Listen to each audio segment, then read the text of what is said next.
Namaste. Again, I am back for you, and we are going to discuss about the third chapter from your political science. That is, the name of the chapter is Constitutional Design. First of all, we shall discuss what is Constitution. What is Constitution? A Constitution. What is the simple definition of a constitution? A constitution is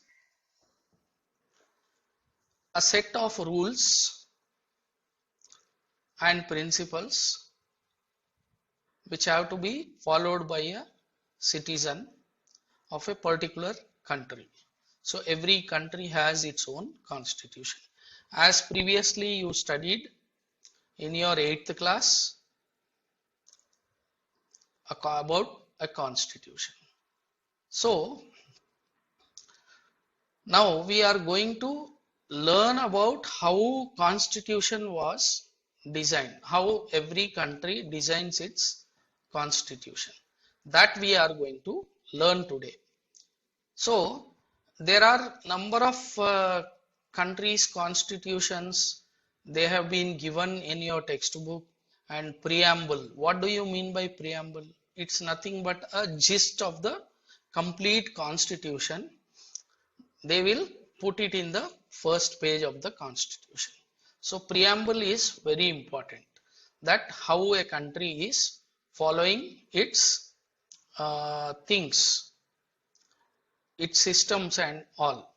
So finally, again I am telling you, a constitution is a set of rules and principles governed by the country for its citizens to follow. So now I am going to share you a PPT where we shall learn all the things.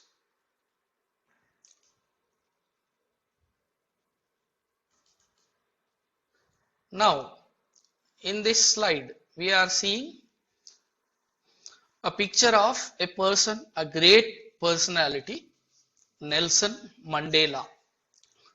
And South Africa means he belongs to South Africa. And he was a black. What do you mean by black? He was a Negro. So he is called as black. So what is about Nelson Mandela? He was a great freedom fighter for the country South Africa. And in the year 1964, because you all know that most of the Asian countries, most of the African countries, they were under imperialism and they were ruled by the Europeans, and they had used their power and muscle. Muscle here means with the army and guns and all those things, and they became the local rulers for almost all African countries and Asian countries. The same way how we were ruled by the British, even in South Africa, the British ruled South Africa. So, and also Nelson Mandela was a very big follower of Mahatma Gandhi. And during the freedom struggle, and he had fought for one more cause, that is called apartheid. What is apartheid? Apartheid is about the discrimination. About the discrimination. Discrimination, what do you mean by discrimination? Discrimination is about the people who were considered by their race and what we call racism. Racism was a major problem during the 20th century in most of the African countries. People were discriminated and they were considered as blacks, and these Europeans and Americans, they were considered as whites. So blacks and whites, there was a lot of problems, and they had separate rules for them, the blacks, because these rulers, they were using all their power and all their rules and regulations by which they were given the second category grade. So these blacks actually they belong to their own country. They are the locals of the country. But because of the European rule, because of the whites ruling these countries, they introduced very uh, unlawful systems, and the law was created by which these people were discriminated. And during this discrimination, how it was, even the Asians also were considered as the blacks. Colored people we are called, even now we are called as colored people, and the Africans were called as blacks, the Negroes especially. So this system was started almost in 17th century itself, when the Europeans landed in Africa and they started excavating it and they started exploring it, and when they established their rule, they started these rules and they considered them as their slaves. And these blacks, they were not allowed, even all the systems, even in the government offices or in the public places, transport system, public toilets, the blacks were not supposed to use what the whites are using. Even in the trains, for example, in the trains there are categorized, right? First class, second class, and third class. So of course now we don't find third class, but we find first class and second class. So even the blacks were not allowed to travel in first class.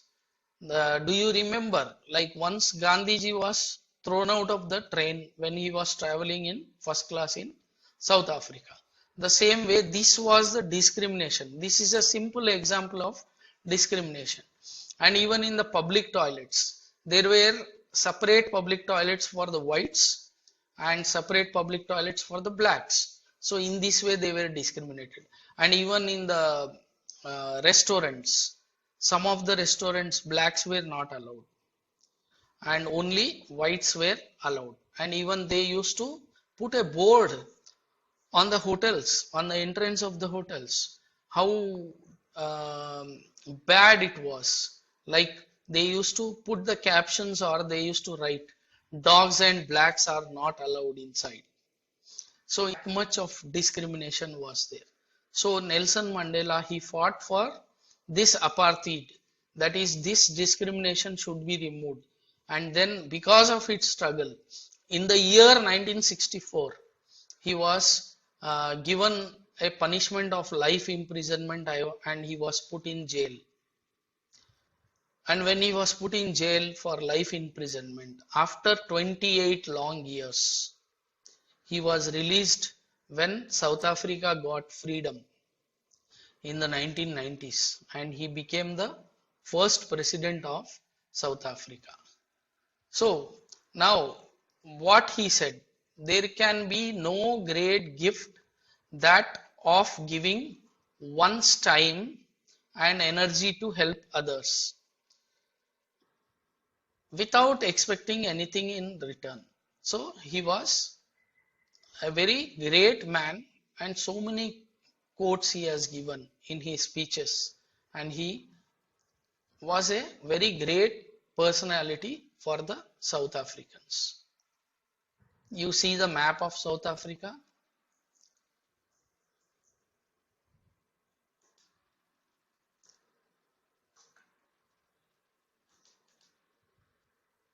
Now we shall go for the next slide. Most able, efficient, and far-sighted leader of African National Congress. And they had started African National Congress, a political party. Most of them were blacks, fought against apartheid during white South African government. When whites who had settled there, the British people who settled there since long time, and they also became the citizens of South Africa, and they only were ruling the country, and they had white South African government.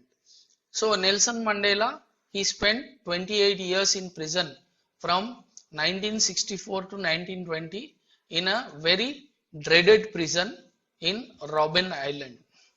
And one more thing I would like to share. Are you seeing the news right now during this difficult COVID-19 time? What happened in USA? A black was caught by a policeman, and he had put his knee on his neck, and then almost for 8 minutes he pressed him, by which he could not breathe and died. His name was Floyd. So because he was a African American, he died in that suffocation. And then you see so many protests going on in all over America. A lot of riots took place, shops were looted, markets were looted, and then this spread all over the country, and even in European countries and almost all the world. Many places we are finding so much of protests going on due to this incident. Now, struggle against apartheid. During 18th and 19th century, Europe occupied South Africa and they settled there. Applied system of apartheid. They brought the rule, they made it as a law, and they applied system of apartheid, which divided country into three groups. One is white, they are the Europeans, and then one is black, they are the local Negroes, and the colored one who migrated from Asia, especially from India only. So apartheid, black, white, colored. So a system of racial discrimination unique to South Africa. In Africa, it is very common about the racial discrimination. Oppressive system for the black. Black were segregated, separated by forbidden from living in white areas. They were not allowed to construct or build a house where the whites used to live, and they could work only in white areas if they had permit. Discriminated while using public properties, what I was saying, like public toilets, public transport, and other offices. Black could not visit church where whites worshipped. Even churches were separate. Separate churches for the blacks, separate churches for the whites, and form association and protest.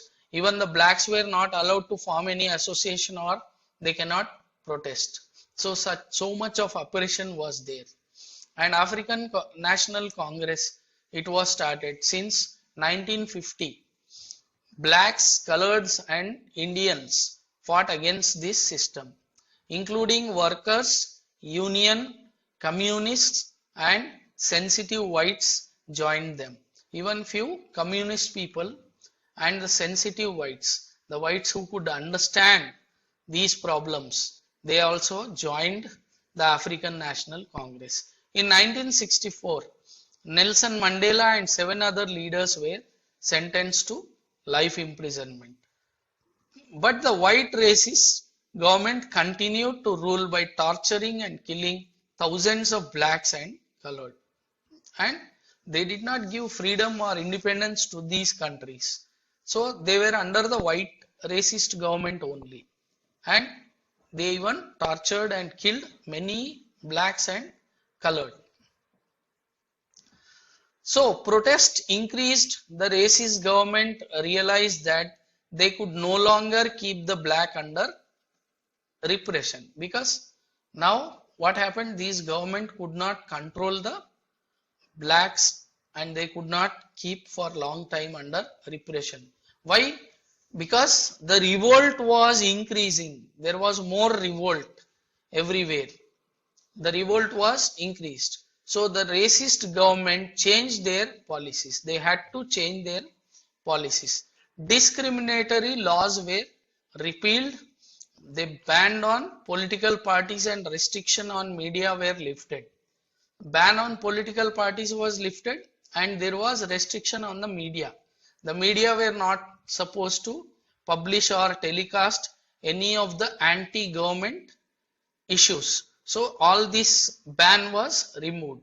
Nelson Mandela was released from the jail after 28 years of imprisonment.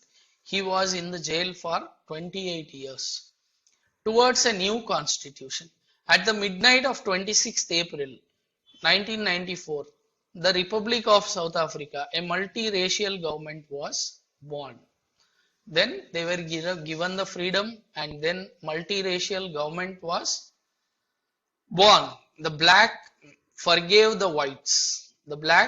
They forgave the whites for what they had tortured them.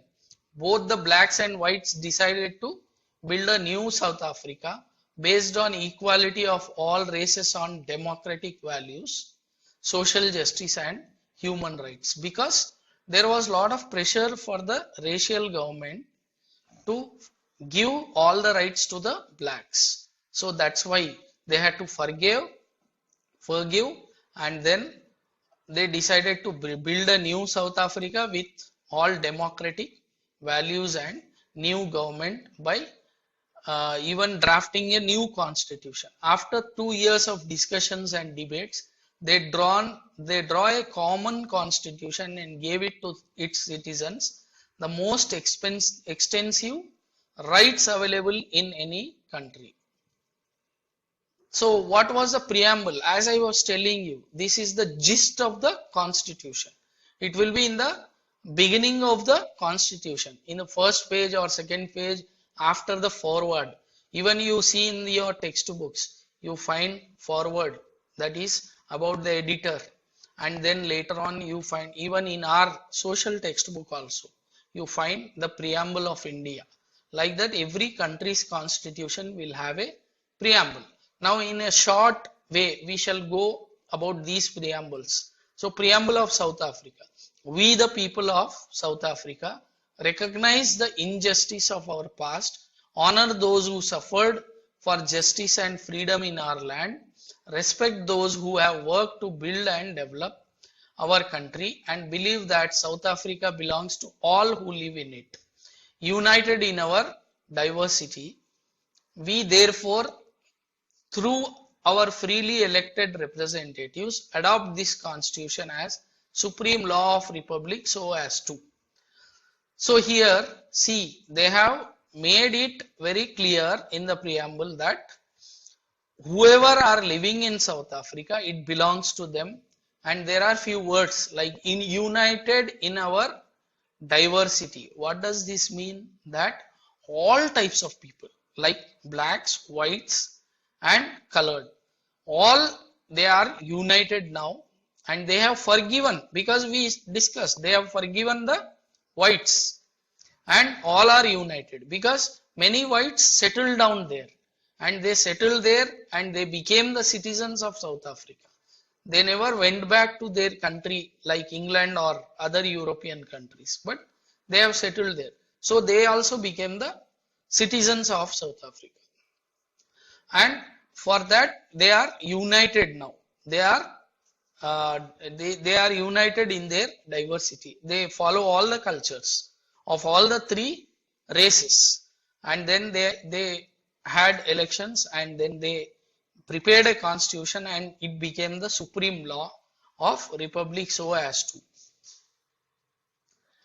heal the past and establish the society based on democratic values, social justice and fundamental human rights. See, they have given the major importance on the democratic values because they became democratic and they brought a democratic government. They believed democracy and social justice and then fundamental human rights. Together they decided nobody should be excluded, no one should be treated as a demon. Demon means like a, what we call in Telugu or Hindi, Rakshas. So they should not be treated like that. All are one. agreed that everybody should become part of solution, and everybody's responsibility is in a democracy that to the people, for the people, by the people. It inspired Democrats all over the world, and even it gave inspiration to everyone in the world. So, Constitution, the supreme law of a country containing fundamental rules governing the policy and society in a country. This is also a definition of Constitution. As we told, like set of rules and principles. The same way here, the supreme law of a country containing fundamental rules governing the policy and society in a country. Trust and coordination. It is the importance of Constitution. There should be trust and coordination. All must come together and coordinate and see the development. Specification specifies how the government will be constituted, who will have power to which decision, right and duties, limits the powers of government and tells rights of the citizens. Good society expressing the aspiration of people about creating good society. These are the things what they have given in their constitution. See, in India, see, you compare the map of 1945 and present India, the new India, okay, that is when the British was there, Pakistan, Bangladesh, they were not seen in the map of 1945 because that was all in India. Only after India got freedom after partition.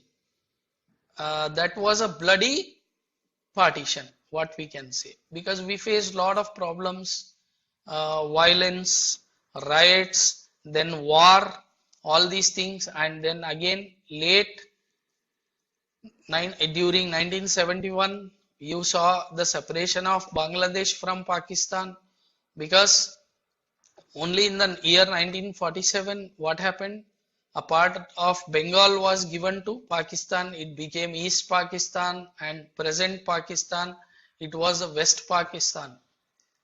And when we gave freedom and then when we got freedom, our country was smaller, became smaller, because wherever Muslim population was more, that became Pakistan.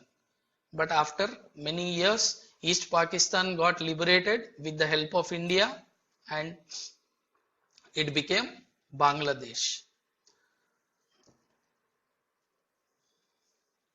So now in India we have 28 states and 8 union territories. Making of the Indian Constitution, which was a difficult and certain task. And before discussing about Indian Constitution, who were the main people? See, I'll give you a gist. Actually, when the freedom struggle started almost in the early 19th century, there was after the formation of Indian National Congress in 1880s, in 1885, later on many of the leaders in the Congress, they had the idea of having a own constitution, leaving the British laws, and whenever we are getting freedom or when we become independent, we should have a democratic form of government, and the constitution must be made in such a way that as India is having so many religions, so many castes, so many languages, all these things, where all the people must enjoy the rights as a citizen. So in that way they wanted to prepare. So even like this was what we say proposed in the Congress meetings previously by Motilal Nehru, that is father of Jawaharlal Nehru, and then a lot of work was done by Dr. B.R. Ambedkar and many other national leaders. So now we shall learn about it. What were the problems faced by the Indian Constitution? India was a huge and diverse country The country was divided on the basis of religions, differences. The merger of princely states with India or Pakistan or remain independent was difficult to decide. The future of the country was seemed not much secure to make constitution. So, as I told you, India was a huge and diverse country. What do you mean by diverse country? Here we have many religions, many different cultured people, those who follow all different systems. See, religion means like Hindus, Muslims, Christians, Sikhs, Jains, and even some people who had migrated from Iran, they were called as Persians. Then later on, they followed their religion was called as Zoroastrians. Now we call them as Parsis. So, like that, there were Buddhists, there were many religions and languages spoken in various regions. As we all know, we have more than 2000 languages spoken in our country, but officially we see around 700 and odd languages. So the country in that way it was divided, and then there were a lot of princely states during the British regime. These princely states, they established their own kingdoms by paying some royalty or some taxes to the British, and they ruled themselves. The major states were like Hyderabad state, which considered present districts of Karnataka, districts of Maharashtra, some and whole of Telangana was under the Nizam rule, and it was called as Hyderabad state.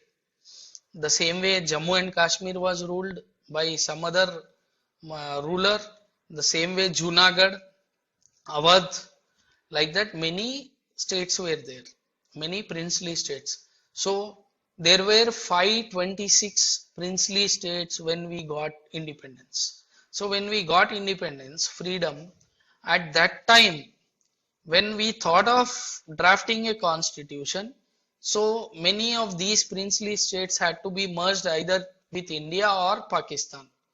So it was a very great big task for the government.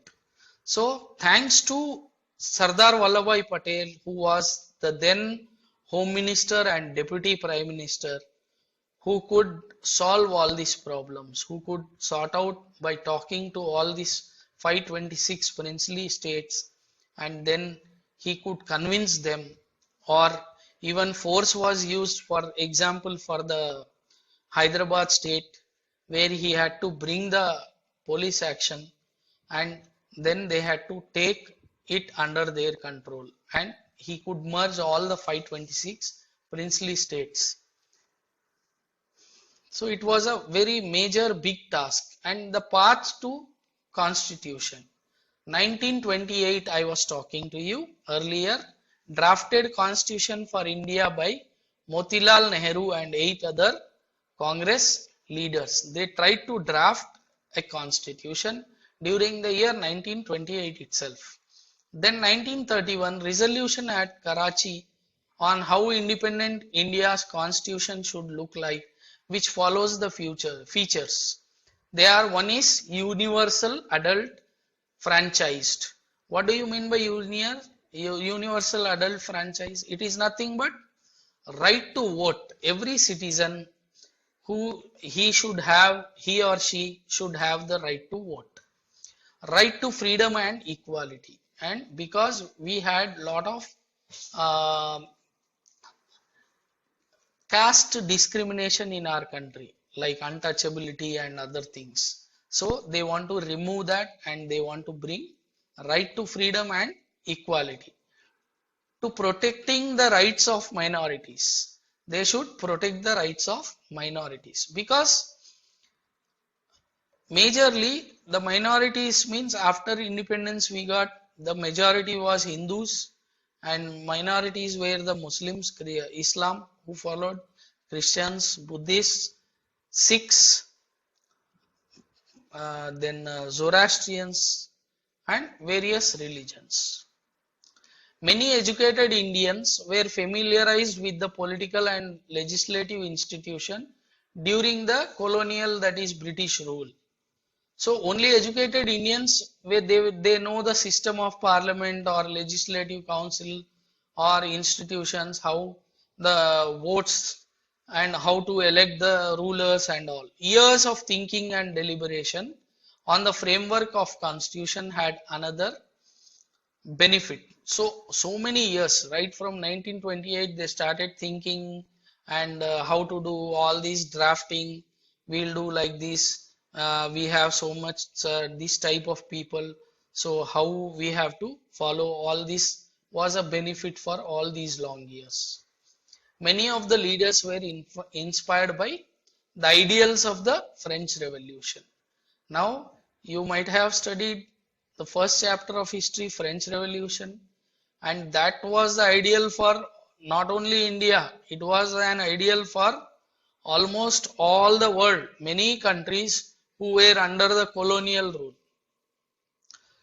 And French were inspired by the American independence, because just before the French Revolution, America got its independence long back, 1780s. So the socialist revolution, after that there was socialist revolution in Russia in the early 1900s, 1903 to 1905. The practice of parliamentary democracy of Britain, in the British, in England, the practice, how they used to practice about the parliamentary democracy, how the parliament, in the parliament, what the functions they used to do, what the systems they used to follow, all that was even observed. The Bill of Rights in the United States, how they used to pass the bills of rights, but they didn't simply imitate these principles. They never imitate, but they observed and they tried to take the best out of these things. The Constituent Assembly. What is Constituent Assembly? This was formed. The Constituent was formed with a number of 299 members in the year 1946. The drafting of, why these people were selected from various parts of our country. They selected to draft the constitution. So that's why it was called as Constituent Assembly, and this was formed in the year 1946. The drafting of constitution was done by an assembly of elected representatives. They were elected from various parts of the country, and which was called as Constituent Assembly, keeping the following points in mind: universal adult franchise, right of freedom, equality, and to protecting the rights of the minorities. So these were the major points taken. The assembly was dominated by the Indian Nationalist Congress, INC. It had many non-Congress members. The constitution doesn't reflect the views of its members alone. It expresses the aspiration of all the people. So even not only its members, but it expresses the aspirations what the people expected. Elections to the Constitution. Elections to the Constituent Assembly was held in July 1946, and its first meeting was in the December 1946. Afterwards, the country was divided into India and Pakistan. The Constituent Assembly that wrote the Indian Constitution had 299 members. A drafting committee chairman, chaired by Dr. B.R. Ambedkar, prepared a draft constitution for discussion. He prepared a draft of the constitution and it was brought to the discussion with these elected members. It was discussed clause by clause, every point by point, through several rounds of discussions. And the assembly adopted the constitution on 26th November 1949. It was completed and it was adopted. The assembly adopted the constitution on 26th November 1949. And why it was not came into existence immediately in the month of November itself? Why they waited till 26th January 1950? The reason was that the importance of the day 26th January was taken into consideration. You will study in class 10 what is the importance of 26th January. Actually, in the year 1930, a Congress session was held in Lahore, now presently in Pakistan. The Lahore session was very important in the year 1930. On 26 January, under the presidency of Jawaharlal Nehru. Actually, in this meeting, they had proclaimed their own independence. They proclaimed independence, that they will follow that we are free. We are not under the British rule. That was proclaimed, and a large struggle was started on that day. And this was called as Purna Swaraj. Purna means complete. Swaraj means freedom. So Purna Swaraj Divas, it was celebrated as Purna Swaraj Divas, 26 January 1930 in the Lahore session. But it did not gain much momentum all over the country, so we could not get the freedom on that day. But that was the first day with what we thought of having freedom. So it was called as Purna Swaraj Divas. So that's why, to commemorate that day, our constitution was brought into effect on 26 January 1950. Now, what is the importance in the present scenario, present day? What is 26 January? We call it as our Republic Day. We celebrate our Republic Day on 26 January every year. Why should we accept this constitution? Over the last so many years, here it is given 64 years. No large social group or political party has ever questioned the legitimacy of the constitution. They never questioned that something is wrong in the constitution. Constitution Assembly represented the people of India. No universal adult franchise, but fair geographical share of members from all the regions of the country. See, today we have so many constituencies, and from every region of our country we have an elected representative. All this framework was done in our constitution. So there is no discrimination. There is no problem at all. So that's why you see the statement as fair geographical share of members. Assembly represented members from different languages, groups, castes, classes, religion, and occupation. Finally, the Constituent Assembly worked in a systematic, open, and consensual manner. So everyone's acceptance was taken here. More than 2000 amendments were considered. Amendments means, what do you mean by amendments?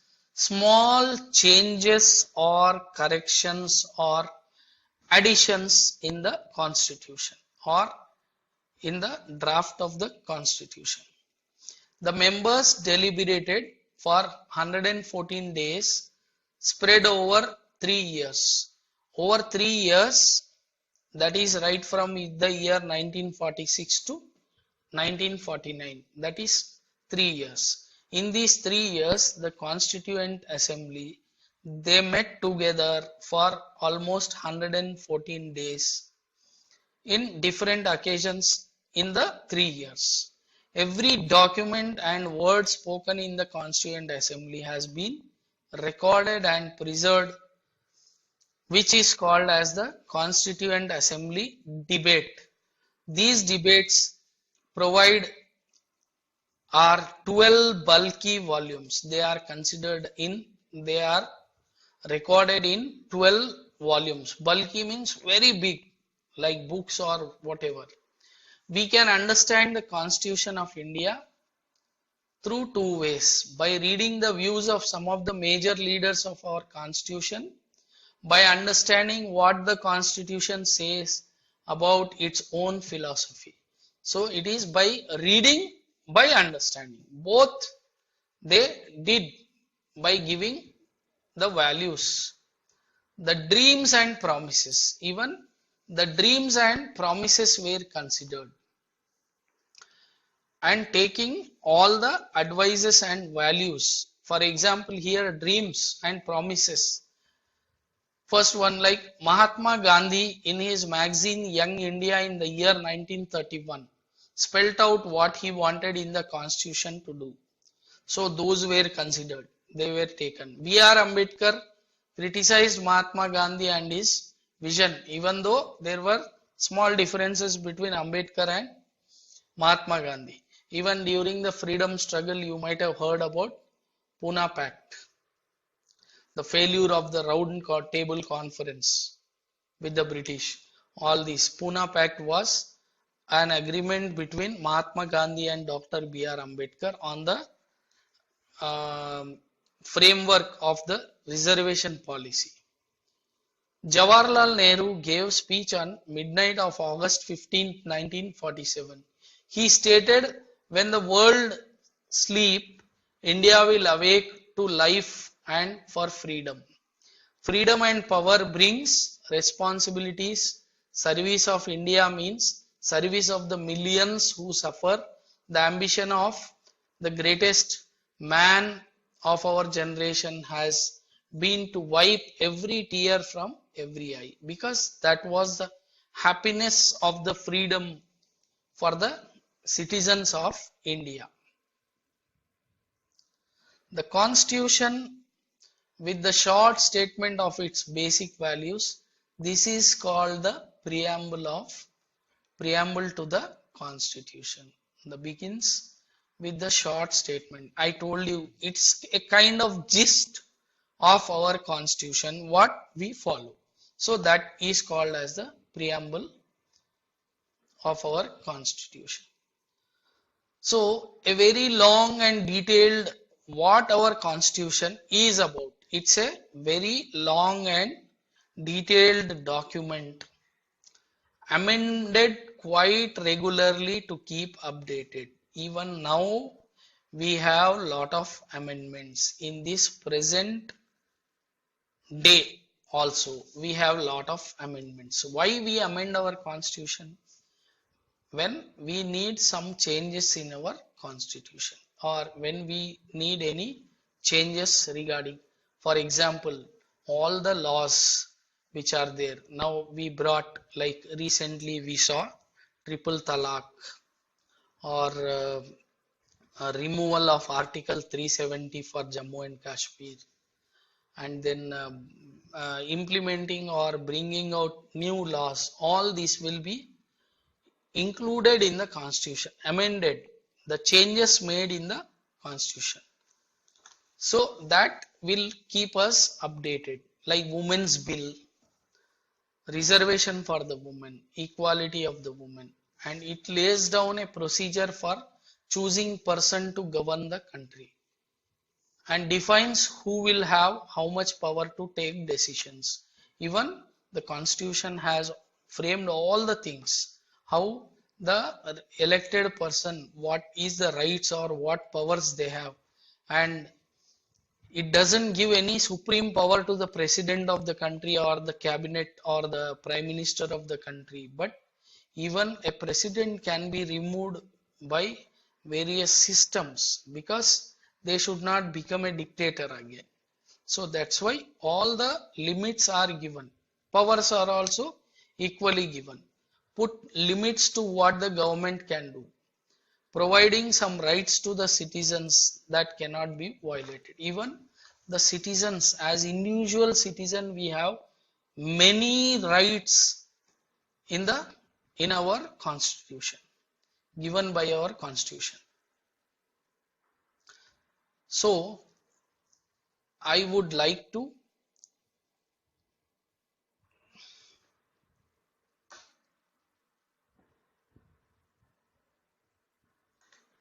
now I would like to tell you that you go through your textbook. We have preamble of our constitution, and I would like you to write the preamble of the constitution in your notebooks and then follow it and read it, and then go through the textbook to understand the lesson, and then you can understand this topic very well. So finally, we are going to do some final work, that is, we are going to learn about our preamble, where we are going to know about our preamble of Constitution of India, and even we can plan one activity for it. See, just we are going, I am going to give you a gist of these events before Constitution. What were the events which happened? That is, demand of our Indian Parliament, Indian Council Act 1861, Indian Council Act 1909, seed of separatism, demand for Constituent Assembly, opposed by Muslim League, acceptance of partition, Constitution, Constituent Assembly, and then how it was formed. All these details I have shared with you. How drafting committee was elected, and then what we studied earlier, and then in the previous slides what you learned, and including these slides I have shared a lot of information for you, for what we can do one activity also. So what were the functions of the Constitution, features of Constitution, what is a preamble, again I am going to I am sharing with you, and then what are the objectives of our Indian preamble. See, objectives which were laid down by the preamble are like description of Indian state as sovereign. What do you mean by sovereign? Sovereign means we are not under anybody's control or any foreign rule or anything, and we follow very strict democratic republic. Democracy, we are following democracy. Socialist, that is equality among all citizens. Secular, that is we respect all the religions and we don't have any particular religion in our constitution, and we are not following any particular religion for our government. So we consider ourselves as a secular country. We follow all the religions. Then democratic republic, and then we give provision to the citizens like justice, social, economic, political, liberty of thought, expression, belief, faith and worship, equality of status and opportunity. Then fraternity, assuring dignity of individual and unity, integrity of all the nation. So all these include in our fundamental rights. Because now it becomes lengthy if we go with the fundamental rights. Everything is crystal clearly given in your textbooks. So you need to follow that. So purpose of having a preamble. It indicates the source from which the Constitution derives its authority. It also states the objectives and which the Constitution seeks to establish and promote. Significance of our preamble. These are the significance. Then this is our preamble of our Constitution. So go through all this from your textbook and you find all these points, and while going through this chapter in this link and the slides, you can note down all the important points, and then you will go with you will go through all these points, and then you can note down all the important key points of our preamble, and then we shall go for a proper assignment, or we can do one activity which helps you in your uh, further study of this chapter, and which will help you for your preparation for your exams. And then understanding is more important than for the examination. Understanding of these important topics which will help you in our lifetime. So you need to learn. It is very important to know about our constitution, our preamble, our system of democracy, and our government, which helps you a lot for our lifetime. So please go through all this, note down the points, and then go with the textbook, and then go with the activities, go with the question answers, and then you will learn, you will gain knowledge for all this. Thank you very much.